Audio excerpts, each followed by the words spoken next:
Missamma cinema లాంటి hit cinema తర్వాత శివాజీ గారి సినిమాల్లో కనపట్టలేదు ఎందుకు? ఈ మధ్య కనపట్టలేదు ఏంటి మీరు అనేది బాగుంటుంది. నాలాగా ఏ బ్యాక్గ్రౌండ్ లేకుండా హైదరాబాద్కి వచ్చి బతకడానికి వచ్చిన వాళ్ళకి ఒక హైదరాబాద్ లాంటి సిటీ ఆ రోజున చాలా హెల్ప్ అయింది. ఈ జనరేషన్ పిల్లలకి బతకడానికి ఒక సిటీ అంటూ లేదు ఆ ప్రాంతంలో. రాజకీయ నాయకులు చేసిన మోసాల వల్ల ఆ ప్రాంతం అలా అయిపోయింది. అది నాకు చాలా బాధేసింది. ప్రత్యేక ఆంధ్ర గురించి ఫస్ట్ మాట్లాడింది మీరే. ఈ మధ్యకాలంలో మీరు ఎక్కడ మీ గొంతు ఎక్కడ వినపట్టం లేదు, మీరు ఎక్కడ కనపట్టం లేదు, ఎందువల్ల అంటారు?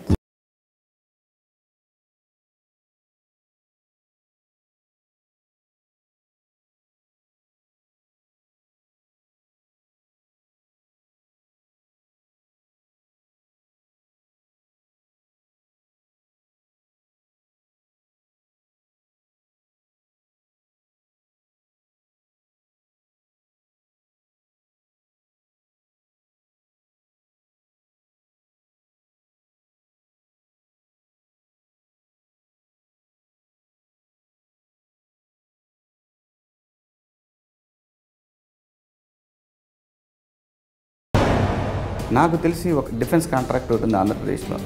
ఆ కాంట్రాక్ట్ కోసం సాక్షాత్తు నేను చెప్పకూడదు ఆ మాట, వెళ్ళి అడిగితే 100 రూపాయల కాంట్రాక్టు నాకు 50 రూపాయలు ఇచ్చేయని అడిగాడు ఆ వ్యక్తి. మరి పవన్ కళ్యాణ్ కూడా ఇదే అంటున్నారు కదా, ఒక ప్రజలకు సేవ చేయడానికి పార్టీలో జరగలేదు, అధికారంలోకి రావాల్సిన అవసరం లేదు. ఆయన ఒక స్టార్ ఇమేజ్ ఉన్న, సూపర్ స్టార్ ఇమేజ్ ఉన్న వ్యక్తి. నేను ఒక సామాన్య నటుడిని. నేను ఒక నటుడిగా ఆయన గౌరవిస్తాను. రాజకీయాల్లోకి రావాలి అని అంటే, ఒక పార్టీ తరఫున చేరాలి అని అంటే బీజేపీలో చేరాను నేను ఇంతకుముందు. వాళ్ళంత పచ్చి మోసకారి పార్టీ ప్రపంచంలో ఎవరో ఉండరు. ఎందుకంటే చంద్రబాబు నాయుడు ఖచ్చితంగా మోసం చేశాడు ఆంధ్రప్రదేశ్ని. ప్రత్యేక హోదా అనేది ఎప్పుడైతే తాకట్టు పెట్టాడో తన యొక్క స్వార్థ ప్రయోజనం, ఇది కేవలం ఆ కుటుంబ స్వార్థ ప్రయోజనానికి తాకట్టు పెట్టాడు సార్. తన కుటుంబ ఆస్తులు రక్షించుకోవడానికి కానివ్వండి, ప్రత్యేక హోదాని తాకట్టు పెట్టేశాడు. శివాజీ గారు ఇంత ముక్కుసూటిగా ఉన్నమాట అంటే ఊరుకు దూరం అంటారు. మరి ఈ ముక్కుసూటితనం అనేది మీకు ఎంతవరకు ఉపయోగపడుతుంది? అందరికీ శత్రువులు అయిపోతున్నారు. నేను సమస్యని వెలికి తీయటమే నా పని. నాకు నిజంగా రాజకీయ ఉద్దేశం ఉంటే నేను బీజేపీలోనే ఉండేవాడిని, బయటపడేవాడిని కాదు. చంద్రబాబు నాయుడు గారి లాగా తెలివిగా పనిచేసుకుంటూ పోయేవాడిని. నేనేవో పదవులు పొందుతూ చక్కగా నా కుటుంబాన్ని జాగ్రత్త చేసుకున్నాను, లైక్ వెంకయ్యనాయుడు గారి లాగా. ఇలా చేసేస్తాను అలా చేసేస్తాను అని చెప్తున్నాను. నువ్వు 100 రూపాయల వస్తువుకి 500 రూపాయలు 5,000 రూపాయలు ఇస్తాను, మీరు నాకు కరెక్ట్గా రేపు సాయంత్రానికి కట్టేయమంటే నీ తాత సొమ్మాయా అది? ఇప్పుడు డిమానిటైజేషన్ అప్పుడు కూడా ఎడ్యుకేటెడ్స్ కూడా అందరూ సపోర్ట్ చేశారే తప్ప దాన్ని ఎవరు, కొంతమంది ఎడ్యుకేటెడ్ మేము మాత్రం ట్యాక్స్లు కడుతున్నాం అని ఫీల్ అవుతారు. నూజిడి కొనుక్కున్నాడు కూడా ట్యాక్స్ కడుతున్నాడు, ఆ విషయం మర్చిపోతున్నారు. మోడీ జన్మ నక్షత్రం టైం చాలా బాగున్నాయి కాబట్టి నడుస్తుంది. 10 సంవత్సరాల పాటు హైదరాబాదు యాక్చువల్లీ ఉమ్మడిగా ఉంటుంది. అది ఈ విషయం మీద ఎవ్వరూ మాట్లాడట్లేదు. నాకు అర్థం కాని విషయం ఏంటంటే, మనం ఇల్లు కట్టుకుంటున్నాము అని అంటే మనం ఎక్కడో ఒక ఇంట్లో అద్దెకుండి మనం ఇల్లు కట్టుకుంటాం కదా. ఆ ఇంటి దగ్గరికి వెళ్ళి గుడిసేసుకొని ఉండి అక్కడే కట్టుకోం కదా ఇల్లు. చంద్రబాబు నాయుడు ఇప్పుడు చేసిన పని అదే. కరెంట్ ఇష్యూ మనం తీసుకున్నట్టయితే కనుక ఫిల్మ్ ఇండస్ట్రీలో డ్రగ్స్ అనేది ఒక కుదిపేసింది. మన వర్మ గారు కూడా నిన్న మన ఆయన ఇష్టం అండి, ఆయన ఇష్టం, ఆయన ఏమైనా మాట్లాడతారు. వర్మ గారికి ఏదో ఒకటి కావాలి కాబట్టి అతను ఆ బాంబేలో కూర్చొని అతను ఆ విధంగా మాట్లాడుతూ ఉంటాడు. అది ఒక రకంగా భగవంతుడు అనుకోవాలి ఆయన్ని. మీ ముక్కుసూటి తత్వం వల్ల శత్రువులు పెరుగుతున్నారని అనిపిస్తుంది. ఎవడండి శత్రువు? నేను ఓటేసాను అడుగుతున్నా, ఎవడు శత్రువు నాకు? నేను ఎవరిని అంటున్నాను? నేను ఓటేసాను, నువ్వు ఈ ప్రామిస్లు చేసావు, నువ్వు మాకు అడగకుండా ఎలా ఉంటాను? దానికి శత్రువు అయిపోతావా నువ్వు? ఈ కమెంట్స్ పెడతా ఉంటారు కొంతమంది సన్నాసులు.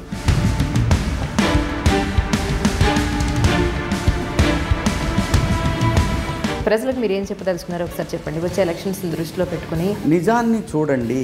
వాడు ఎవడైనా కానీ మన పిల్లలకి డబ్బులు ఫీజులు కట్టలేకపోతే మన ఇంటికి వచ్చి ఎవడో కట్టడు, వాడు ఏ కులమైనా కూడా. వాడు మన కులం పేరు చెప్పుకుని వాడు సంపాదించుకుంటున్నాడు.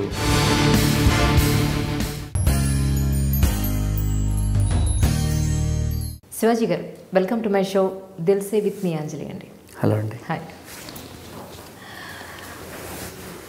చాలామంది మనసులో ఉన్న క్వశ్చన్ ఏంటంటే, శివాజీ గారు మంచి ఫ్యామిలీ యాక్టరు, చక్కగా చాలా మంచి సినిమాలు వచ్చాయి. మిస్సమ్మ సినిమా లాంటి హిట్ సినిమా తర్వాత శివాజీ గారి సినిమాల్లో కనపట్టలేదు ఎందుకు? మిస్సమ్మ తర్వాత నేను 90 ఫిలిమ్స్ చేశానండి.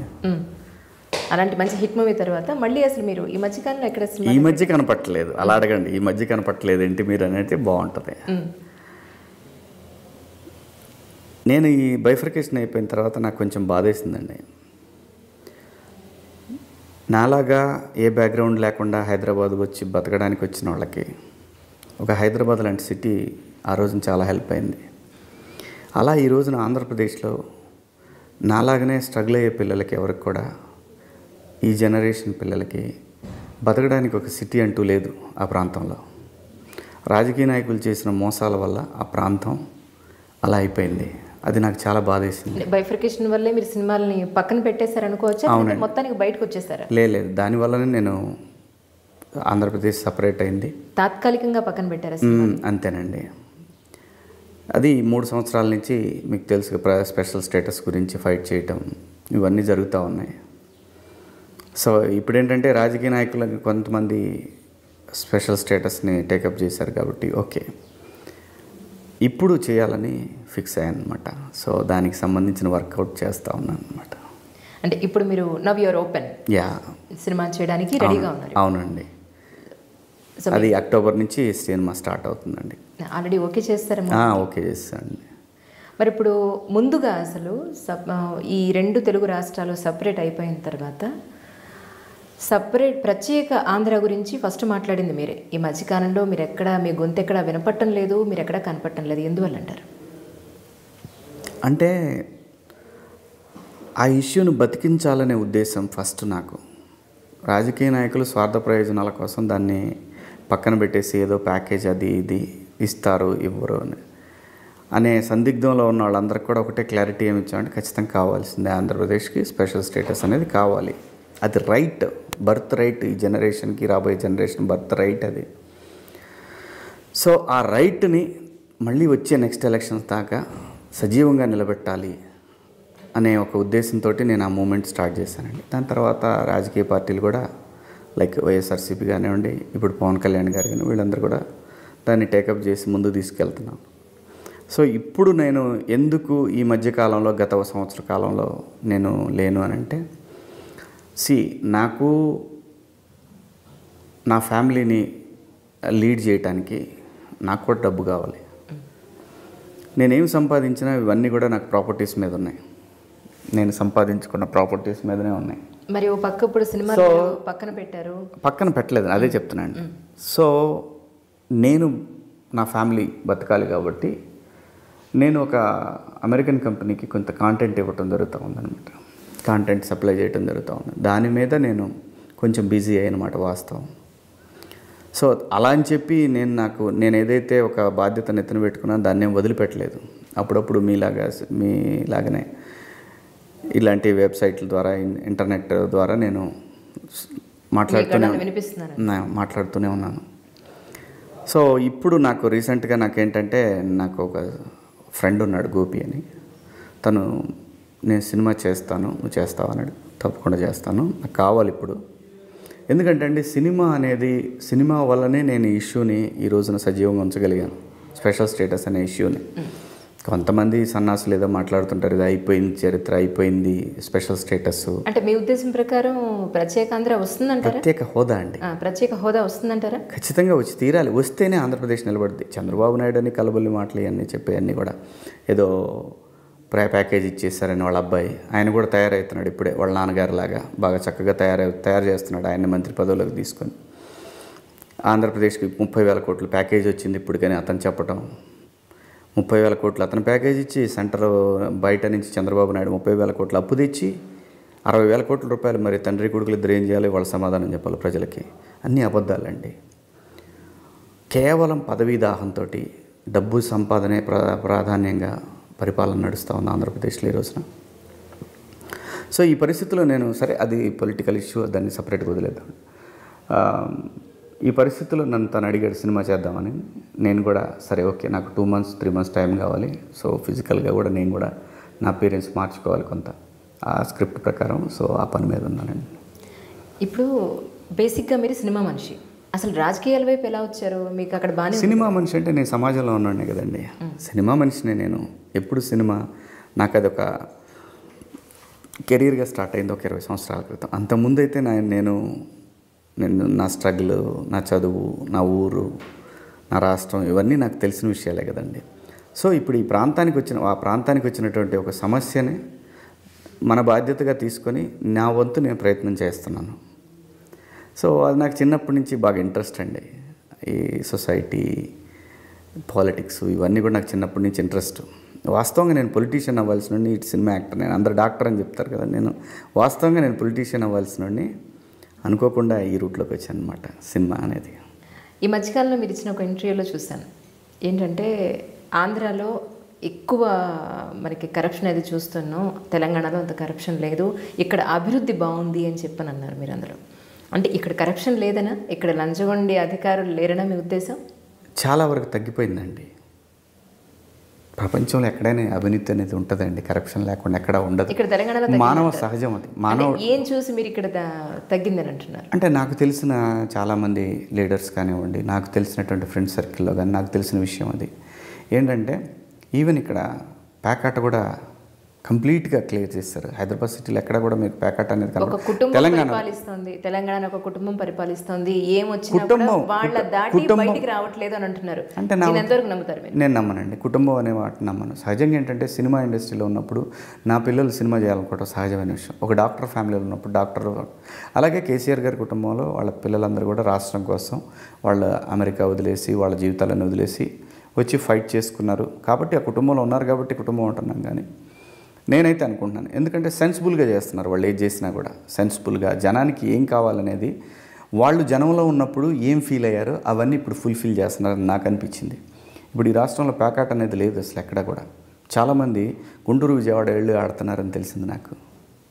అంత లీనియన్స్ ఉంది అక్కడ కూడా. ఆంధ్రప్రదేశ్లో అవినీతి అంటే తారాస్థాయిలో ఉందండి, ఎటువంటి సందేహం లేదు దాంట్లో. చూపించు అనే మాటకి నేను చంద్రబాబు నాయుడు గారు ఇప్పుడు అప్లై చేసుకుంటే ఈ సేవ ద్వారా మీకు పాస్బుక్ సాయంత్రానికి వస్తుందని చెప్పాడు ఆ వ్యక్తి. 4 నెలలైంది నేను అప్లై చేసి, 4 నెలలైంది నేను అప్లై చేసి, నాకు ఈ రోజుకి కూడా రాలేదు. ఏంటంటే ఎక్కడ పోయినా అండి, నాకు తెలిసిన సర్కిల్స్లోనే ఒక అతని ల్యాండ్ దేవాదాయ భూముల్లోకి ఎవడో ఒక టైపిస్ట్ ఎక్కిచ్చిన దాన్ని వాడిని మార్చి, అట్లా కాంట్రాక్టర్ల విషయంగానే నాకు తెలిసి ఒక డిఫెన్స్ కాంట్రాక్ట్ ఒకటి ఉంది ఆంధ్రప్రదేశ్లో.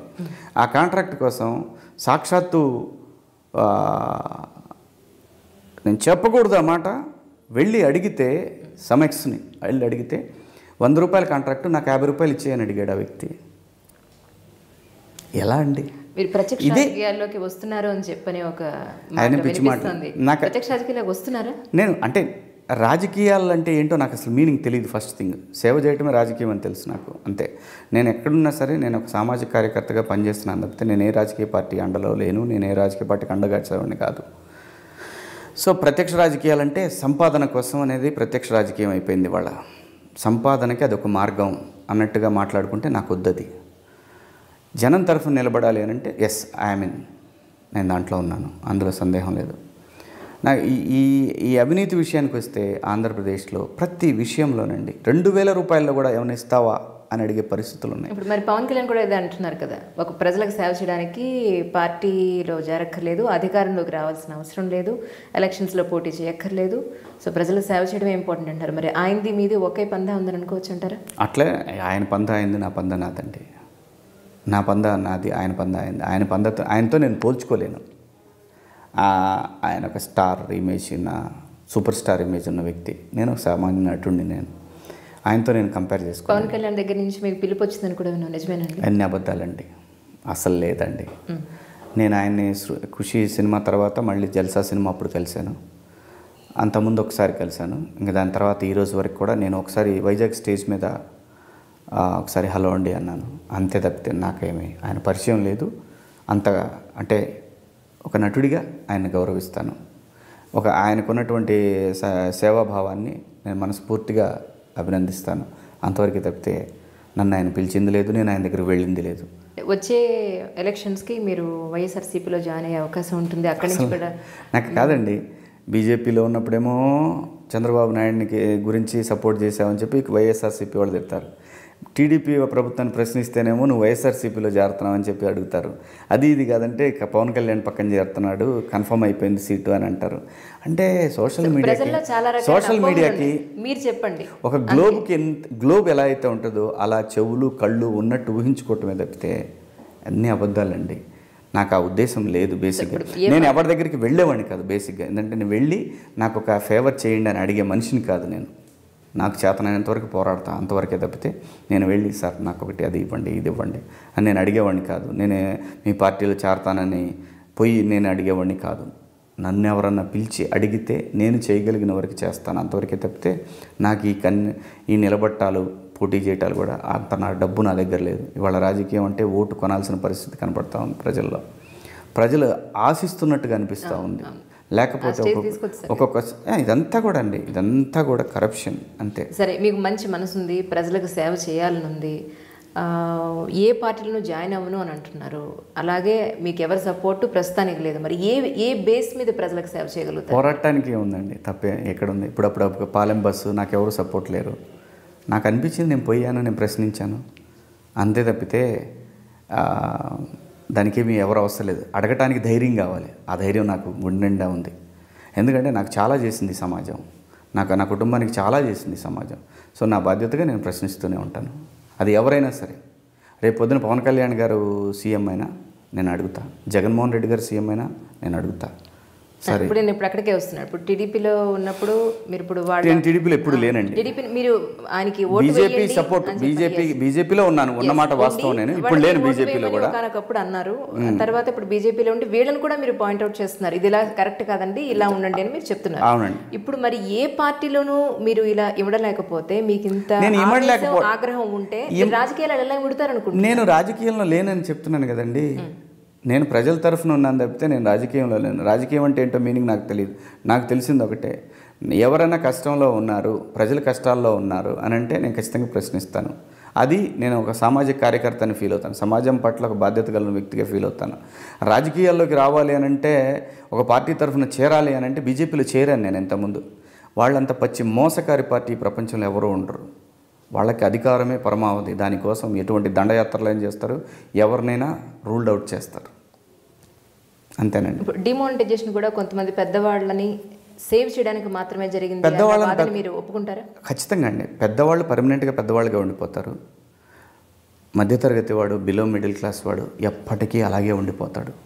ఎందుకంటే ఒక జనరేషన్స్, ఒక సిన్స్ 1970 తర్వాత పుట్టిన జనరేషన్ ఏదైతే సంపాదించుకొని, ఏదైతే కష్టపడి రూపాయి ఆ తర్వాత చేరిన ఉద్యోగస్తులు కానీ ఎవరైనా సరే రూపాయి కష్టపడి సంపాదించి నా బిడ్డల కోసం పెళ్ళిళ్ళకో, నా పిల్లలకు చదువులకో వస్తాయని చెప్పి ఏదో ఒక చిన్న సైట్ కొనుక్కుంటే దాంట్లో డబుల్ అవుతాయి, త్రిబుల్ అవుతాయి అని అనుకున్న వ్యక్తులకి ఏం జరిగిందంటే జీరో అయి కూర్చుంది. ఇప్పుడు వాళ్ళ పిల్లల చదువుల పరిస్థితి, బ్యాంకులో పోతే లోన్లు ఇచ్చేవాడు ఉండడు.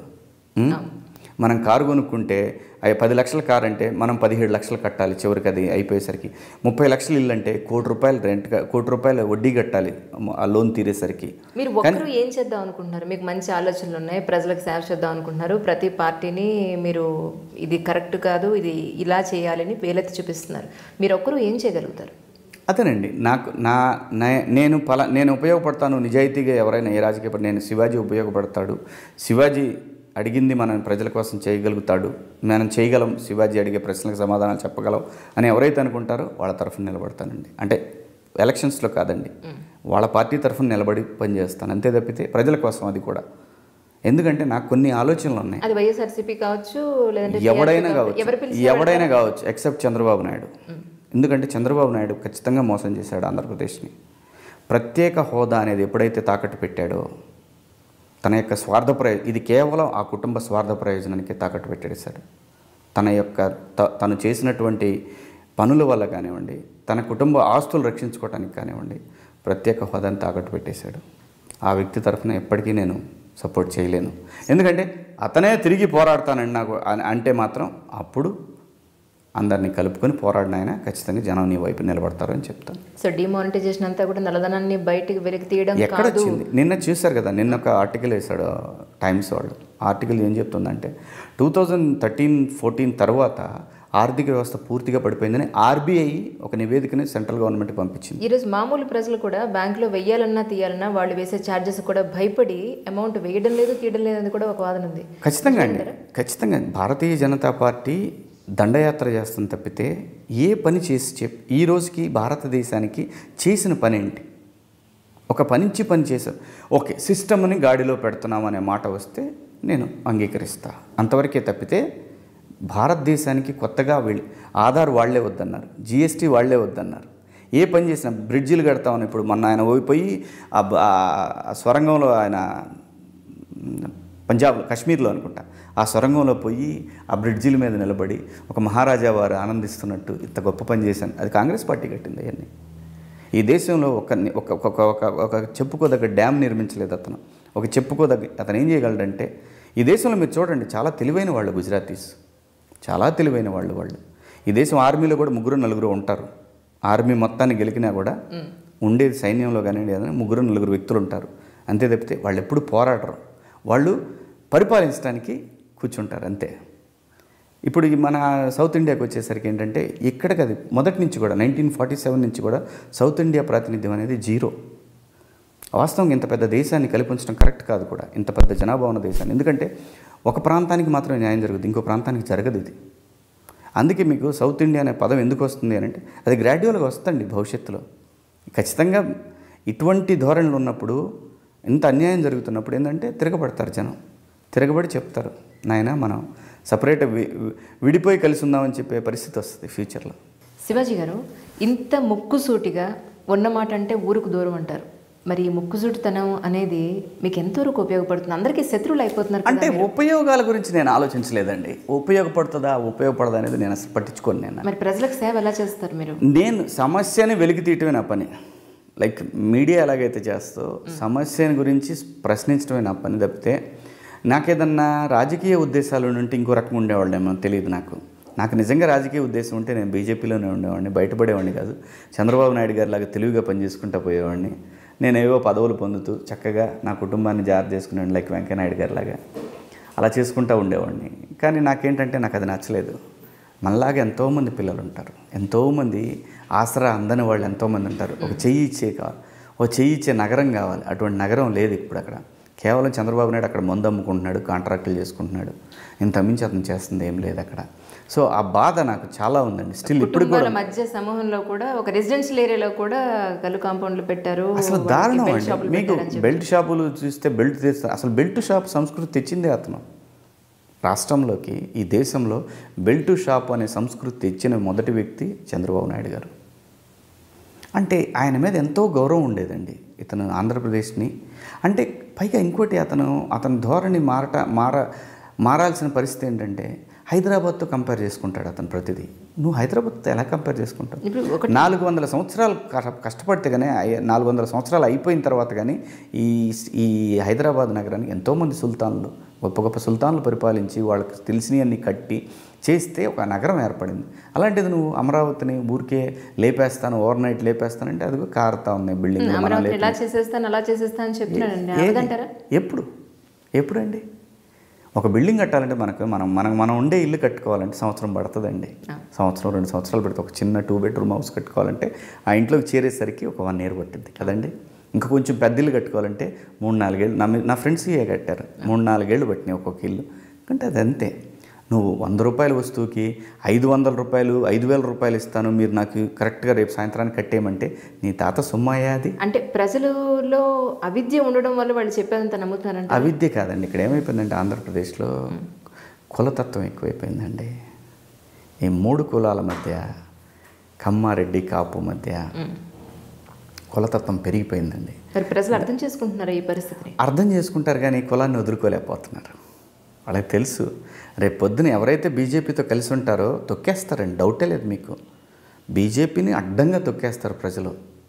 ఎందుకంటే ఇంత మోసం అనేది మన మనసులో పెట్టుకున్నారు అంతే, బయటపట్టలేదు. ఓట్లు బయటపడుద్ది ఆ విషయం. ఇప్పుడు డిమానిటైజేషన్ అప్పుడు కూడా ఎడ్యుకేటెడ్స్ కూడా అందరూ సపోర్ట్ చేశారే తప్ప దాన్ని ఎవరు నాకు అర్థం కాని విషయం ఏంటంటే కొంతమంది ఎడ్యుకేటెడ్ మేము మాత్రం ట్యాక్స్లు కడుతున్నాం అని ఫీల్ అవుతారు. నూజిడి కొనుక్కున్నాడు కూడా ట్యాక్స్ కడుతున్నాడు, ఆ విషయం మర్చిపోతున్నారు.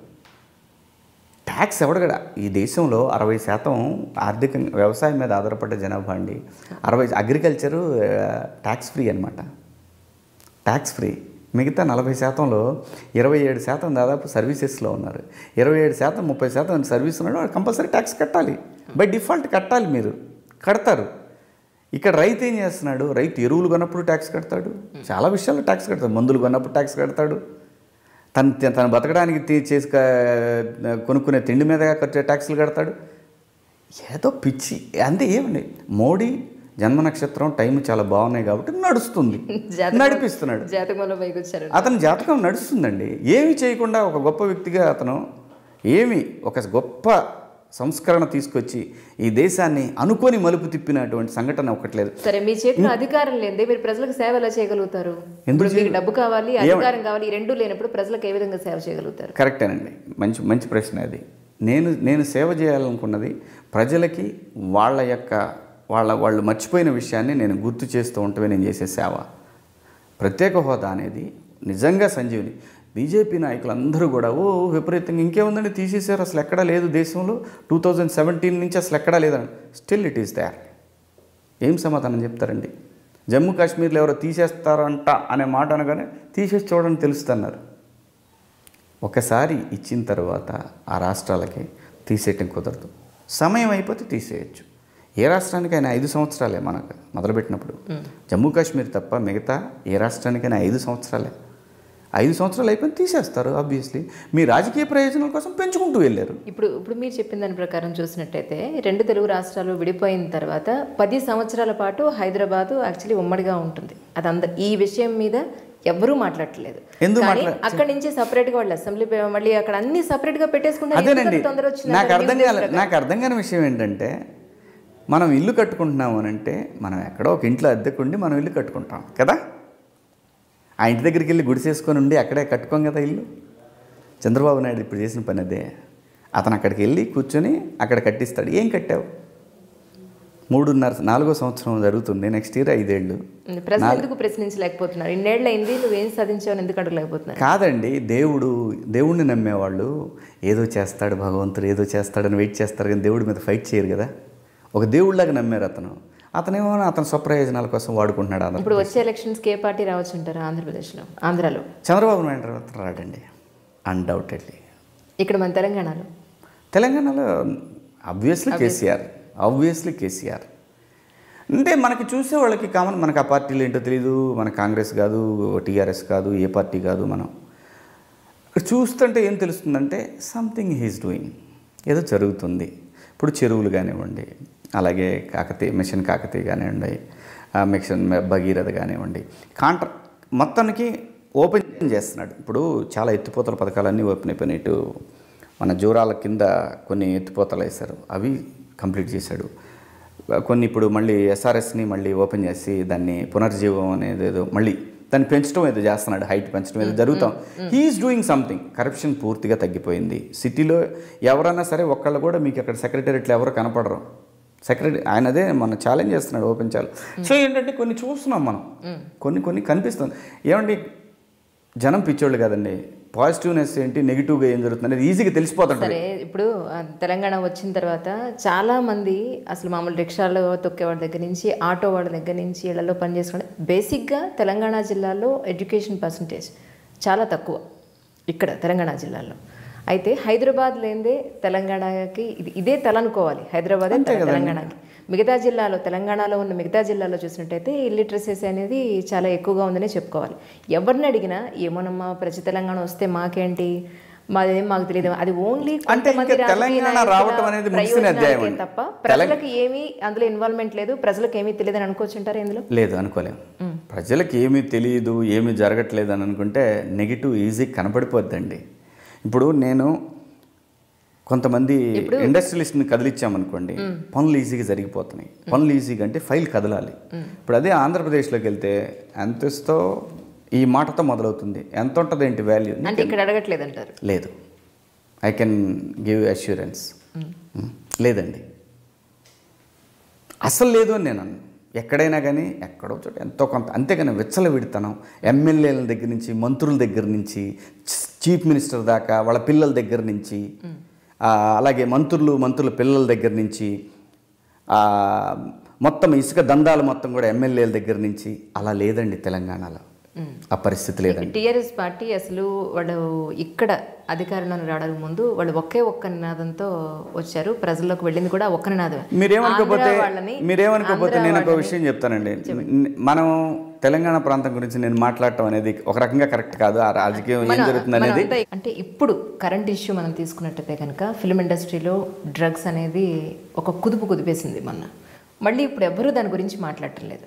అంటే అసలు డ్రగ్స్ అనేది ఓన్లీ ఫిల్మ్ ఇండస్ట్రీలో వాళ్ళు మాత్రమే వాడుతున్నారా, వాళ్ళు మాత్రమే హైలైట్ చేశారు అని అంటే కారణం ఏంటంటారు? అట్లా అని కాదండి. నాకు ఒక రకంగా నాకేమనిపిస్తుంది అంటే ఫిల్మ్ ఇండస్ట్రీకి సంబంధం లేదు డ్రగ్స్ వాస్తవంగా. అందులో కొంతమంది వ్యక్తుల మీద ఆరోపణలు వచ్చినాయి, విచారణ జరిగింది, విచారణకు నివేదిక రావాలి. దాని గురించి ఆ 12 మంది విషయం గురించి మనం మాట్లాడుకోలేము. వాళ్ళల్లో నేరస్తులు ఎవరు ఉన్నారనుకోండి, వాళ్ళు ఖచ్చితంగా శిక్ష అనుభవించాల్సిందే, తప్పులేదు. దీన్ని ఏంటంటే ఒక రకంగా పాజిటివ్నెస్ ఉంది, ఇంకో రకంగా నెగిటివ్ ఉంది. పాజిటివ్ ఏంటంటే ప్రజల్లో తల్లిదండ్రులకి పిల్లల పట్ల ఒక రకమైనటువంటి కేర్ అనేది వచ్చింది. చూడాలి పిల్లలు ఏం చేస్తున్నారు అనే ఒక భావం కలిగింది. అది సినిమా వాళ్ళు కావటానే ఈ రోజున విషయం అందరికీ రీచ్ అయింది. దానిలో పాజిటివ్ తీసుకొచ్చారా? డెఫినెట్గా పాజిటివ్ తీసుకోవాల్సిందేనండి. డ్రగ్స్ అనేది దరిద్రమైనటువంటి విషయం, దారుణమైన విషయం, మన చట్టాలకు వ్యతిరేకం. అది ఖచ్చితంగా శిక్షలు అనుభవించాల్సింది ఎవరైనా సరే వాడితే.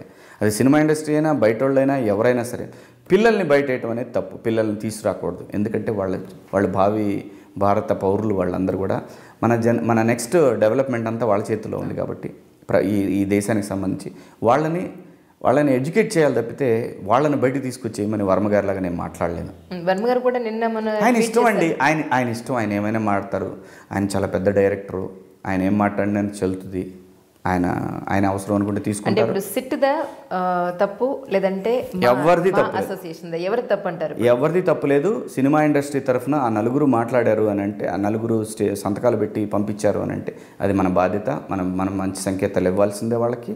మన బాధ్యత. వాళ్ళు తప్పు చేశారని అనుకుని వర్మగారికి ఏదో ఒకటి కావాలి కాబట్టి అతను ఆ బాంబేలో కూర్చొని అతను ఆ విధంగా మాట్లాడుతూ ఉంటాడు. అది పట్టించుకోకూడదండి. ఆయన ఏ సందర్భంలో దేనిలో నుంచైనా ఏమైనా లాగగలడు. కాబట్టి ఆయన గురించి పెద్దగా పట్టించుకోవటం అనవసరం. ఆయన అన్నిటికీ అతీతుడు, ఒక రకంగా భగవంతుడు అనుకోవాలి ఆయన్ని, అంతేనండి. ఇప్పుడు మీ గళం వినిపించాలి అని అన్నప్పుడు, లేదా మీ భావాలు 10 మందికి తెలియజేయాలని అన్నప్పుడు ఒక టీవీ నేను మాత్రమే సపోర్ట్ చేస్తుంది, మిగతా మీడియా వాళ్ళు ఎవరు సపోర్ట్ చేయట్లేదు అనే వాదన ఉంది. అదేం లేదు, మీ అభిప్రాయం? అదేం లేదండి. ఫస్ట్లో అడిగినప్పుడు అందరూ చేస్తూ ఉన్నారు, తర్వాత కొంతమంది వెనక్కి వెళ్ళిపోయారు. ఎందువల్ల? స్పెషల్స్ ఎవరి ఆలోచనలు వాళ్ళకు ఉంటాయండి. ఎందువల్ల అని క్వశ్చన్ చేస్తారు. రైట్, నాకు లేదు. నాకు సపోర్ట్ చేశారు టీవీ నైన్, అది ప్రత్యేక హోదా వరకు. అది ఖచ్చితంగా నేను చాలా చాలా రుణపడి ఉంటాను వాళ్ళకి. మిగతా వాళ్ళు అంటే ఎక్కడైనా ప్రెస్ మీట్ పెడితే అందరూ వేశారండి, నేను వేయలేదని నేను అనలేను. అంటే ఈ మీడియాలో కూడా ఈ కులం అనేది అంత పెద్దగా ప్లేస్ చేస్తుందని అనుకుంటున్నారు? లేదండి, అది నేను నమ్మనండి. ఊరికే అనుకుంటారేమో కొంతమంది తప్పితే. ఎందుకంటే ఎవరొకరికి ఏదో ఒకటి ప్రతి ఒక్కరిని విమర్శించాలనే ఆలోచన ఉంటుంది. తన గురించి మనం 9 మాట్లాడుకోవాలంటే ఇంకొకటి విమర్శించాలి కాబట్టి అంతే తప్పితే నాకు తెలిసైతే నేను చూడలేదు మరి మీడియాలో కులం అనేది. ఈ గ్లామర్ కోసం డ్రగ్స్ తీసుకుంటారు అనే వాదనలో ఆయన తప్పండి, అబద్ధాలండి. ఆయన గ్లామర్ కోసం డ్రగ్స్ తీసుకోవటానికి, గ్లామర్ కోసం ఫెయిర్ అండ్ లవ్లీ వాడుకోవచ్చు, లేదంటే ఇంకోటి వాడుకోవచ్చు, అంతేగాని గ్లామర్ కోసం డ్రగ్స్ ఏంటండి దరిద్రంగా. అవన్నీ పిచ్చి మాట్లాడండి. మరి ఎందువల్ల వచ్చిందంటారు? ఎక్కువగా దీని మీదే ఫోకస్ చేస్తారు ఇప్పుడు. డ్రగ్స్ అనేది మత్తు ఇస్తారు, ఒక రకమైన ఆనందాన్ని ఇస్తుంది, అనేది ఫీలింగ్ అంట. నాకైతే అంత ఐడియా లేదు అసలు దాని గురించి. నేను మందే తాగను, ఇంకది నాకు డ్రగ్స్ గురించి అంత ఐడియా లేదండి. దేనికి తీసుకుంటారో మరి, దాన్ని ఆనందం అని విన్నాను, అదొక లోకంలోకి వెళ్ళిపోతారని విన్నాను. అది కూడా మన వెబ్సైట్లు, సోషల్ మీడియాలో విన్నది. అది అంతకుమించి నాకేం తెలియదండి దాని గురించి. భగవంతుడు నమ్ముతారా మీరు? పూర్తిగా నమ్ముతానండి. ప్రకృతిలో ఏదో ఉంది శక్తి, ఆయనే వెంకటేశ్వర స్వామి అనుకుంటాను నేను, నా వరకు నేను. సో మీరు 24 గంటలు ప్రజల సమస్యలు గురించి ఆలోచిస్తూ, మరి మీ ఫ్యామిలీ పరిస్థితి ఏమిటి? లైవ్లీహుడ్ ఎలా నడుస్తుంది ఇప్పుడు? నేను చెప్పాను కదండి, నేను కొంత కాంటెంట్ అది ఇస్తూ ఉంటాను కాబట్టి నాకు అది పెద్ద ఇష్యూ కాదు. అలాగే నేను 20 సంవత్సరాల పాటు సినిమా ఇండస్ట్రీలో ఉన్నా. ఆ కుటుంబానికి కుటుంబాన్ని నడపడానికి పెద్ద ఇష్యూ ఏం లేదు నాకు. సో ఇప్పుడు సినిమా చేయాలని అనిపించింది 4 ఏళ్ళ తర్వాత. లాస్ట్ సినిమా బూచమ్మ బూచోడు బాగానే ఆడింది ఆ సినిమా. సో దాని తర్వాత నేను పూర్తిగా ఇటువైపే ఉండిపోయాను నేను ఇంకా. సో ఇప్పుడు అనిపిస్తూ ఉన్నప్పుడే అడిగాడు గోపి, అదే లక్కీ మీడియా, సినిమా చేద్దాము మనం. సో అలాగే ఓకే అనుకుని ఒక స్క్రిప్ట్ అనుకున్నామండి. యాక్షన్ థ్రిల్లర్ అది సినిమా. సో అది అక్టోబర్ నుంచి ఉంటుందండి. మీరు ప్రత్యక్ష రాజకీయాల్లోకి రానంటున్నారు, మీ కోపాన్ని తగ్గించుకోరు, ఈ పాయింట్అవుట్ చేసి అందరూ వేలు పిచ్చేది ఇది తగ్గించుకోరు. మరి ప్రజల్ని 24 గంటలు ఒక సమస్యని ఎత్తి చూపుతూ వాళ్ళ అవేర్నెస్ పెంచడం వల్ల ఉపయోగం ఏంటి? అవేర్నెస్ పెంచడం వల్ల కాదండి, ప్రజల ముందుకు వచ్చి అడగడం కాదండి. నేనేమంటానంటే శ్రీ కవితలు రాశాడు సమాజాన్ని మేల్కొలుపుదామని. అతనే రోడ్డు మీదకి రాలేదు. అతను రాశాడు, ఒక బుక్ రాశాడు, వదిలాడు జనంలోకి, అది పనిచేసింది అంతే. నేను ఒక ఆర్టిస్ట్ని, నేను ఒక ఇష్యూని ఓపెన్ చేస్తే నలుగురు మాట్లాడుకుంటారు. నలుగురికి అంగీకారం అయిందనుకోండి, దాని విషయం ఇంకో లెవెల్కి వెళ్ళొద్ది. నేను ఆ పని చేస్తున్నాను ఇప్పుడు నేను సైలెంట్గా ఉండి ఏదో ఒక పార్టీ కొమ్ము కాసి అంటే అది మళ్ళీ వేరే రాజకీయం, ప్రొఫెషన్ అది. అంటే ప్రొఫెషనల్ ఇన్కమ్ చూసుకునే సోర్స్ చూసుకునేటటువంటి ఒక రాజకీయ క్రీడ. నాకు ఆ క్రీడ అవసరం లేదండి. నేను ఆ రాజకీయాలు అంటే నేను ఒకటే చెప్తున్నాను కదండి, రేపు ఎలక్షన్లో ప్రత్యేక హోదా వర్సెస్ ప్రత్యేక ప్యాకేజ్ ఇదే వద్దు, మీరు చూడండి కావాలంటే. ఆ రోజున ఖచ్చితంగా ప్రత్యేక హోదా వైపు నేను సపోర్ట్ చేస్తాను. ఎవరైతే ప్రత్యేక హోదా వైపు ఉంటారో వాళ్ళకి ఖచ్చితంగా సపోర్ట్ చేస్తాను.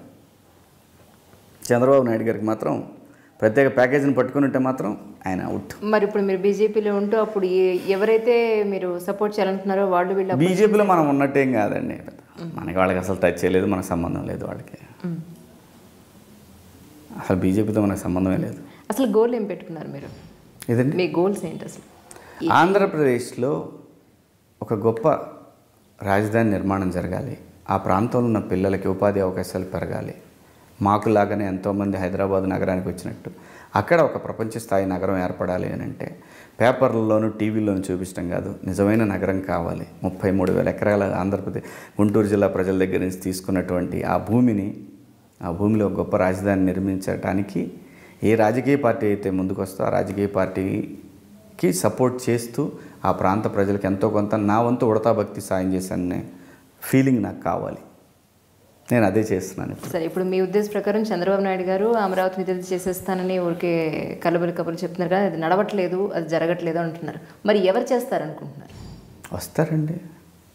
ఇప్పుడు 200 సంవత్సరాలు ఫైట్ చేస్తే కానీ గాంధీ అని ఆయన వచ్చాడు. అలాగే వస్తారు. జగన్మోహన్ రెడ్డి కడతారేమో, లేదా పవన్ కళ్యాణ్ గారు కడతారు, లేదంటే ఇంకా శివాజీ కడతాడు, ఏమో తెలియదు. ఏమో రాజకీయాల్లోకి రావాలనే ఉందండి. గాంధీ గారు రాజకీయాల్లో ఉన్నారా? లేరుగా. గాంధీ గారు రాజకీయాల్లో ఏం లేరు కదండి. ఏ రాజకీయ పార్టీలో సపోర్ట్ ఉంది, కాంగ్రెస్ ఉంటుంది, నాకు కూడా ఉంటుందేమో. పార్టీలు ఒక పార్టీ అనేది నేనేం పెట్టుకోలేదు. నా సిద్ధాంతం ప్రజల వైపు నిలబడాలి, నా దృష్టికి వచ్చిన సమస్యని లైవ్లో ఉంచాలి. నేను అదే పని చేస్తున్నాను. నాకు ఇంకా వేరే గోల్స్ ఏం లేవు. రాజకీయ గోల్స్ ఎమ్మెల్యే అవ్వాలి, ఎంపీ అవ్వాలి, అలాంటి గోల్స్ ఏం లేవు. తెలంగాణ 2 తెలుగు రాష్ట్రాలు సపరేట్ అయిపోయిన తర్వాత చలనచిత్ర పరిశ్రమ 2గా విడిపోయింది అని అంటున్నారు. నిజమేంటారా? ఒట్టిదేనండి, ఏం లేదండి. చక్కగా అందరు కలిసి పనిచేసుకుంటున్నారు. హైదరాబాదు ఉమ్మడి రాజధాని అయినా అవ్వకపోయినా ఇక్కడ అటువంటి ప్రాబ్లమ్స్ వస్తాయని నేను అనుకోను. ఎందుకంటే అందరూ తెలివైన వాళ్ళే, జాగ్రత్తగా పోతున్నారు అంతే. అలాగే పోవాలండి. మనం కొట్టుకుంటే తెలుగుడు కొట్టుకుంటే విలువ ఉండదు. అలాగే ఆ ప్రాంతంలో కూడా ఖచ్చితంగా సినిమా పరిశ్రమ రావాలి. ఎందుకంటే సినిమా వల్లండి ముందు ఆ క్యాపిటల్ గ్లామర్ వస్తుందండి. క్యాపిటల్ గ్లామరస్ మీరు ఎక్కడైనా చూసుకోండి. హైదరాబాద్ పరిశ్రమ వచ్చిన తర్వాత చాలా గ్లామర్ వచ్చింది. చెన్నై కానివ్వండి, మీరు బెంగళూరు తీసుకున్నా, బాంబే తీసుకున్నా. ఇప్పుడు మరి చంద్రబాబు నాయుడు గారి లాగా అతని ప్రభుత్వంలో ఎవరికైతే ఎక్కడెక్కడ భూములు ఉంటాయో ఆ భూముల్లో రాజధాని రావాలని కోరుకుంటే మనం ఏం చేయగలిగింది లేదు. ఖచ్చితంగా క్యాపిటల్ సిటీలో సినిమా పరిశ్రమ ఉంటే, అక్కడ సినిమా కార్యక్రమాలు జరుగుతుంటే, దాన్ని మీడియా కవర్ చేస్తుంటే, ప్రపంచ స్థాయి కవరేజ్ దొరికితే అప్పుడు ఆ క్యాపిటల్ గ్లామర్ వస్తాయి. ఎందుకు కేసీఆర్ గారు సినిమా పరిశ్రమకి ఏది కావాలని ఇస్తున్నారు? ఎందుకంటే అది కావాలి. సినిమా అనేది ఒక గ్లామర్. ఆ గ్లామర్ని ఊరికే ఏదో టైంపాస్కి వాడుకుందాం, చంద్రబాబు నాయుడు గారు పవన్ కళ్యాణ్ గారిని వాడుకున్నట్టు టైంపాస్కి వాడుకొని వదిలేద్దాం అని అనుకుంటే కుదరదు. సినిమాని ఏ రోజుకైనా సరే. ఆ సినిమా ఎన్టీ రామారావు గారు కాబట్టి అది తెలుగుదేశం పార్టీ అయ్యింది. చంద్రబాబు నాయుడు గారు అయితే అయ్యేది, ఆయన వల్ల అయ్యేదా చెప్పండి మీరు? నిజంగా చంద్రబాబు నాయుడు గారు ఒక పార్టీ పెట్టేసి అది ఈరోజు ఈ స్థాయిలో ఉండేదా? మహానటుడు రామారావు గారు తెలుగువాడంటే ఒక ప్రపంచానికి తెలియజేసినటువంటి మహా వ్యక్తి. ఆ వ్యక్తి కాబట్టే ఒక తెలుగుదేశం పార్టీ అయింది తప్పితే ఈయన వల్ల అయితే ఏమైతే, ఈయన వల్ల క్లోజ్ అవుద్ది. చూడండి మీరు. మీ ముక్కుసూడి తత్వం వల్ల శత్రువులు పెరుగుతున్నారని అనిపిస్తుంది. ఎవడండి శత్రువు? నేను ఓటేసాను అడుగుతున్నా, ఎవడు శత్రువు నాకు? నేను ఎవరిని అంటున్నాను? నేను ఓటేసాను, నువ్వు ఈ ప్రామిసులు చేసావు, నువ్వు మాకు అడగకుండా ఎలా ఉంటాను? నాకు అప్పించినోడు నన్ను అడగడా? మరి మిగతా వాళ్ళు ఎవరు అడగడం లేదు కదా. మీరు నేను అడుగుతానండి. నేను ఓటేసాను కాబట్టి నేను అడుగుతాను. నేను నీకు సపోర్ట్ చేసా కాబట్టి నేను నిన్ను అడుగుతా. దానికి శత్రువు అయిపోతావా నువ్వు? పోనీ నీ ఆస్తులను తెచ్చిమంటున్నా? నేను కాదు కదా. నువ్వు చెప్పిన పని చెయ్యి అని చెప్తున్నావు. ఈ కమెంట్స్ పెడతా ఉంటారు కొంతమంది సన్నాసులు. నేను వాళ్ళ గురించి మాట్లాడలేదే. నేను మాట్లాడింది, నేను ఎవరికైతే ఓటేసానో, ఎవరినైతే సపోర్ట్ చేశానో, ఎవడైతే హామీలు ఇచ్చాడో అతన్ని క్వశ్చన్ చేస్తున్నాను నేను. అతనేమనంటే నేను పడతా. అతను ఏదన్నా అడిగితే నన్ను క్వశ్చన్ అడిగితే నేను సమాధానం చెప్తా. కులాలను అడ్డం పెట్టేసుకొని ఏ కులముడు ఆ కులముడిని వెనకేసుకొస్తూ ప్రాంతాన్ని వదిలిపడేసి చాలా, దానికన్నా ఇంకా దరిద్రం ఇంకేముండదు ప్రపంచంలో. సరే, వీటన్నింటికి కూడా ప్రజల్లో మార్పు రావాల్సిన అవసరం ఉంది. ప్రజల్లో అవిద్య అనేది తొలగాలి. దీనికి సంబంధించి మరి ఎటువంటి కార్యక్రమాలు చేయాలనుకుంటున్నారు? అవిద్య అనేది తగ్గిపోతుందండి, ఎట్టి పరిస్థితులు తగ్గిపోతుంది. వీళ్ళు ఏంటంటే గ్రామ స్థాయిలో ఈ లిక్కర్ని పంపించడం అనేది తగ్గించాలి ఫస్ట్ థింగ్. నా చిన్నతనంలో అండి ఊర్లో వేళ్ల మీద లెక్క పెట్టచ్చు తాగేవాళ్ళని. ఇప్పుడు వేళ్ల మీద లెక్క పెట్టచ్చు తాగని వాళ్ళని. అంటే మరి ఎప్పుడు ఆంధ్రాలో ఇన్కమ్ సోర్స్ ఒకటే ప్రస్తుతానికి ఎక్కువగా కనిపించేది. ఇక్కడంటే మనకంటే తెలంగాణకి హైదరాబాద్ 27,000 కోట్ల రూపాయలు, 20,000 కోట్ల నుంచి 25,000 కోట్ల రూపాయల మద్యం ఆదాయం అండి చంద్రబాబుకి. 10,000 కోట్ల రూపాయలు సెల్ ఫోన్ ఆధారిత సేవల మీద 10,000 కోట్ల రూపాయలు ఇద్దరు ఉమ్మడి కేంద్ర ప్రభుత్వం రాష్ట్ర ప్రభుత్వానికి ఆదాయం. చూడండి, ఇంకా వేరే ఏమున్నాయి అక్కడ? మరి ఏమవుతుంది డబ్బంతా? కనీసం మరి ప్రజలకు అక్కడ పనులు జరగక అతని ఉద్దేశం ఏంటి ఈరోజు కూడా అర్థం కాలేదండి. అతని ఉద్దేశం ఏంటి అర్థం కాలేదు అసలు. కేంద్రాన్ని అడగలేడు. 30,000 కోట్లు వాళ్ళ అబ్బాయి ఏమో చెప్తున్నాడు, 30,000 కోట్లు ఇచ్చారు. నిన్న మీడియా అడిగింది క్వశ్చన్, ప్యాకేజ్ వల్ల మీకేమో 30,000 కోట్లు వచ్చినాయండి అన్నాడు. 30,000 కోట్లు అవి వచ్చినాయి. 33,000 కోట్ల రూపాయలు మీ నాన్నగారు అప్పు చేశారు. కేంద్ర ప్రభుత్వం కొంత డబ్బు ఇచ్చింది. ఇవి కాకుండా పన్నులు వీటన్నిటి మీద ప్రతి సంవత్సరం నీకు ఇప్పటివరకు నీ దగ్గర కొన్ని లక్షల కోట్లలో ఉండాలి నీ దగ్గర డబ్బు. ఏమైంది? ఎందుకు అబద్ధాలు చెప్పాలి? ప్యాకేజీ వల్ల 30,000 కోట్లు వచ్చిందని. నిన్న మీ మంత్రులు మీరందరూ మాట్లాడుతున్నారు, మేము 16,000 కోట్లు అడిగితే 4,000 కోట్ల రూపాయలకి 2,000 కోట్లు ఇచ్చారు, 4,000 కోట్లే అంటున్నారని. ఎవరిని మోసం చేస్తున్నారు మీరంతా? ఎందుకు అంతా? ఎంత సంపాదిస్తే మీ దాహాలు తీరుతాయి? $1 బిలియన్ కంపెనీ ఒకప్పుడు 4 సంవత్సరాల క్రితమే మీ కంపెనీ చంద్రబాబు నాయుడు గారిది. అంతకన్నా ఎక్కువ ఏం కావాలి మీకు? చరిత్రలో ఎందుకు నిలిచిపోవాలనుకోరు మీరు? 40 ఏళ్ళు సీనియర్ నాయకుడు, ఈ భారతదేశంలో అతను ఒక్కడే పెద్ద సీనియర్ నాయకుడు. నిజం, అవన్నీ నిజాలే, ఓకే, ఒప్పుకుంటాం. So what? సో వచ్చే ఎలక్షన్స్కి మీ ఉద్దేశం ప్రకారం ఇటు రాజకీయ నాయకులకు కానివ్వండి, పార్టీలో ఉన్న మనుషులకు కానీ, సమాజంలో ఉన్న మనుషులకి మీరు ఏం చెప్పదలుచుకున్నారు అసలు? ఓట్లకి డబ్బులు తీసుకొని ఓట్లు వేయకండి రా బాబు, చొక్కా పట్టుకొని నిలదీయండి. అసలు సాధ్యమేనా ఇప్పుడున్న పరిస్థితుల్లో? సాధ్యం ఎందుకు కాదండి? ప్రతిదీ సాధ్యమే మేడం. మనం తయారు చేసుకునే వ్యవస్థే కదండి. ఎక్కడ ఎందుకు సాధ్యం కాదు? ఈ రోజున అందరూ భయపడిపోయి నోట్లు అనగానే మార్చుకోవాలా? చల్లవంటే మార్చుకోలేదా? ప్రతిదీ మీరు కాదు, మీరు ఆధార్ నెంబరు పాన్ కార్డుకి పెట్టకపోతే తీసేస్తామంటే పెట్టట్లేదా? ఆధార్ నెంబర్ కంపల్సరీ, మీకు 1,000 రూపాయలు పెన్షన్ రావాలంటే తీసుకోవట్లేదా? ఎందుకు కాదండి? ఖచ్చితంగా అవుతుంది. వీళ్ళు ఇస్తుంటేనే కదా ప్రజలు తీసుకుంటున్నారు. అదేనండి నేను చెప్తుంది. అదే నేను అంటాను, చంద్రబాబు నాయుడు గారు ఇప్పుడు ఈ నంద్యాల ఎలక్షన్ ఉంది, ఎంత ఖర్చు పెడతారు? 100 కోట్లు చెప్తున్నారు. ఎవరి సొమ్ము అది? కొన్నేళ్ల ప్రజలకు సంబంధించినటువంటి ప్రజల రక్తం, అది ఇసుక కాంట్రాక్టులు కావచ్చు, మందుల్లో కావచ్చు, లేదంటే మీరు చేసేటటువంటి కాంట్రాక్టులు ఇచ్చేటటువంటి ప్రాజెక్టులు కావచ్చు, వీటిలో నుంచి సంపాదించి దారుణంగా ఆ డబ్బుతోటి పదవిని నిలబెట్టుకోవడానికి మీరు ప్రజలకి ఓటుకి నోటిస్తున్నారు. మీరు ఎంతకాలం నడుస్తుంది? ప్రకృతి మనకన్నా గొప్పదేగా, పండుద్ది పాపం, ఖచ్చితంగా పండి తీరుతుంది పాపం. సో ప్రజలకు ఏం చెప్పదలుచుకున్నారు మధ్యలో? ప్రజలకు తెలియదండి, డబ్బులు తీసుకుని ఓటు వేయద్దు అంటున్నారు. తెలియదండి. ఈ రోజున మీకు పల్లెల్లో కూడా వ్యవసాయ పనులు చేసుకునేవాళ్ళు కూడా చక్కగా వాళ్ళు కష్టపడి సాయంత్రానికి 300-400 తెచ్చుకుంటున్నారు. కుటుంబం అంటే రోజు 1000-1500 తెచ్చుకుంటున్నారండి ఒక కుటుంబంలో. ఎవరికి డబ్బులు లేక ఈ ధోరణి మారాలంటే మీడియా కొంత సపోర్ట్ చేయాలి, బాగా గట్టిగా పట్టుబట్టాలి మీడియా. ఇప్పటికే పడుతుంది మీడియా, ఇంకా పూర్తి స్థాయిలో కావాలి. ప్రతి చోట కూడా, ప్రతి ఊర్లో కూడా సీసీ కెమెరాలు రావాలి.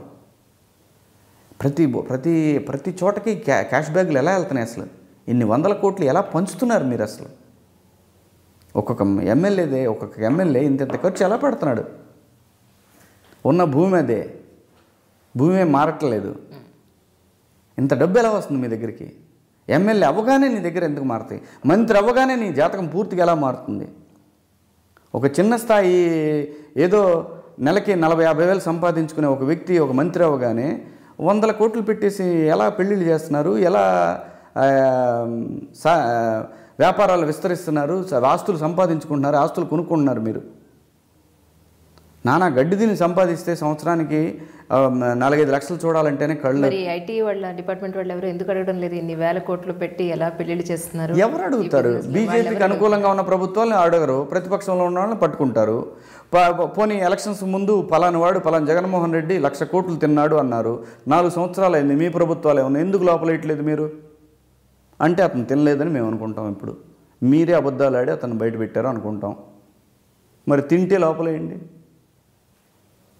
ఎందుకు జరగట్లేదు ఇప్పుడు కూడా? సో అదంతా అబద్ధం. సో ప్రజలకు మీరు ఏం చెప్పదలుచుకున్నారు ఒకసారి చెప్పండి, వచ్చే ఎలక్షన్స్ దృష్టిలో పెట్టుకుని. నిజాన్ని చూడండి. వాడు ఎవడైనా కానీ మన పిల్లలకి డబ్బులు ఫీజులు కట్టలేకపోతే మన ఇంటికి వచ్చి ఎవడో కట్టడు, వాడు ఏ కులమైనా కూడా. మన కులంలో వాడు ఎవడో కట్టడు మనకు డబ్బు. మన కులంలో అయినంత మాత్రాన్ని చేయడానికి ఏం లేదు. వాడు మన కులం పేరు చెప్పుకొని వాడు సంపాదించుకుంటున్నాడు. గ్రహించండి. ఒక కులం ఒక పార్టీ అధికారంలో ఉంటే ఆ కులానికి సంబంధించిన 10 మంది బాగుపడటానికి కులాన్ని మొత్తాన్ని వాడుకుంటున్నారు. ఇది నమ్మకండి. మీ కష్టమే మీకు కూడబెడుతుందని చెప్పి ఇది నిజమండి. ఏ కులం అధికారంలో ఉంటే ఆ కులం వాడు 10 మంది గట్టిగా సంపాదించుకుంటారు. వాళ్ళ కోసం ఏమైనా చేస్తారు ముఖ్యమంత్రులు. వాళ్ళకి కావాలంటే కాంట్రాక్ట్లు ఇస్తారు, కావాలంటే వాళ్ళు రియల్ ఎస్టేట్ పెట్టుకున్న చోట ఫ్యాక్టరీలు వస్తాయి, వాళ్ళ రియల్ ఎస్టేట్ ఉన్న చోట వాళ్ళ భూములు ఉన్న చోట. ఇప్పుడు మనకు అమరావతి ఉంది, అమరావతి భూములు ఇచ్చిందేమో గుంటూరు జిల్లా, అతనేమో మొత్తం దీనికి నుంచి బ్యారేజ్ చేసి ఆ పక్కన ఈ పక్కన ఆయనకు కావాల్సిన వాళ్ళు ఎంతమంది అయితే భూములు కొనుక్కున్నారో వాటన్నిటికీ అప్రోచ్లు రోడ్లు వేసేసి. ఏంటండి ఇది? ఏదొచ్చినా సరే నువ్వు అక్కడెక్కడ కట్టే స్టేడియాలు ఏదో అమరావతిలో కట్టు. క్యాపిటల్ సిటీలో ఉంటాయండి ఏమైనా ప్రధానమైనవి. క్యాపిటల్ నీకు విజయవాడ అనే మాట మాట్లాడుతున్నావు, ఎందుకంటే విజయవాడ చుట్టూ నీకు కావాల్సిన వాళ్ళ భూములు ఉన్నాయి. క్యాపిటల్ అమరావతి అండి. గుంటూరు జిల్లాకు ఆ హక్కు ఉందండి. గుంటూరు జిల్లాలో ఏం చేశారు మీరు ఈరోజు వరకు కూడా? ₹1 ఖర్చు పెట్టారా గుంటూరు జిల్లాకి ఏమన్నా మీరు? గుంటూరు జనరల్ హాస్పిటల్ అంటే నేను చిన్నతనంలో హైదరాబాద్ నుంచి కూడా చూపించుకునేవాళ్ళు. గుంటూరు జనరల్ హాస్పిటల్ పరిస్థితి చూడండి. వాళ్ళు వెళ్ళి ఏ ఛానల్ అయినా ధైర్యం ఉంటే మొత్తం వార్డు తిరిగి చూపించమనండి జనానికి, లైవ్లో చూపించమనండి జనానికి ఎంత మోసాలు జరుగుతున్నాయి. ప్రభుత్వ ఆసుపత్రులు ప్రతి చోట అలాగే ఉన్నాయండి. ఎందుకు ఉంటాయండి అలాగా? మీరు ఎలాగ సంపాదిస్తున్నారు? కోట్లు 100 కోట్లు 1000 కోట్లు 1,00,000 కోట్లు. ఆసుపత్రి ఎందుకు అలా ఉంటుంది? బెడ్ ఉండదు, దిండు ఉండదు. దిండుంటే రోజు ఇప్పుడు ఏమైపోయింది? సరే, ఇప్పుడు మీ వరకే వస్తున్నారు. ఇప్పుడు మీరు అన్ని ఇలా ప్రశ్నిస్తున్నారు, అక్కడ జరగని వాటికి మీరు ప్రశ్నించడం వల్ల ఉపయోగం ఉందా? చేసేవాడు కావాలి కదా, చేసేవాడు కావాలి కదా. అదేనండి నేను అంటుంది. కనీసం ప్రశ్నిస్తుంటే జనంలో ఎప్పుడైనా ఆలోచన రాకపోద్దా? ఎలక్షన్ టైంకి మీరు ఒక్కరు ప్రశ్నిస్తున్నారు, ఎవరు పట్టించుకుంటున్నారు? ఎందుకు పట్టించుకోరండి? బలవాళ్ళే. మీరు మీ కమెంట్స్లో చూడండి, ఎందుకు పట్టించుకోరు? కొంతమంది, చాలామంది పట్టించుకుంటారు. ఏమైనప్పటికీ మీ యుద్ధాన్ని ఇలాగే కంటిన్యూ చేయాలని, ఈ యుద్ధాన్ని 10 మంది చూసి శివాజీ గారు మంచి మనిషి, ప్రజల కోసం ఇంత ఆలోచిస్తున్నారు, ప్రజల మంచి కోసం ఆలోచిస్తున్నారని రాబోయే మీ సినిమా ఏదైతే ఉందో కమర్షియల్గా చాలా మంచి హిట్ అవ్వాలని, సినిమాలో మళ్ళీ మీరు చాలా రోజుల తర్వాత స్టార్ట్ చేసిన ఈ సినిమాలో మీకు మంచి సక్సెస్ రావాలని తప్పకుండా. ఐ డ్రీమ్ తరఫు నుంచి హార్ట్ఫుల్గా కోరుకుంటున్నాను. థ్యాంక్ యూ అండి. థ్యాంక్ యూ సో మచ్ అండి. Thank you. Dil Se with me కార్యక్రమంలో అంజలి గారితో ఈ వారం నేను ఆవిడ ఇంటర్వ్యూలో నేను గెస్ట్గా వస్తున్నాను. Please watch, please subscribe I dreams.